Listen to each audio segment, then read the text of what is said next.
पत्राचा जमीन घोटाळ्याची साक्षीदार स्वप्ना पाटकर यांनी ईडीला पत्र लिहिलेलं आहे। या पत्रामध्ये स्वप्ना यांनी गंभीर स्वरूपाचे आरोप केले। पत्राचा जमीन प्रकरणामध्ये तिचं म्हणणं बदलण्याची धमकी दिली जात असल्याचं स्वप्ना पाटकर यांनी सांगितलं। त्यांना बलात्कार आणि जीवे मारण्याच्या धमक्या आल्याचंही त्यांनी म्हटलंय।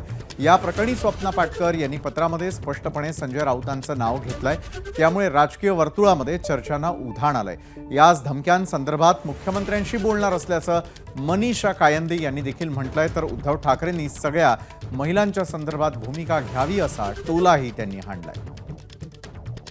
पाटकर या वेळोवेळी पोलिसांकडे तक्रार करतायत, एफआयआर झाल्याचं देखील समजतंय, परंतु काही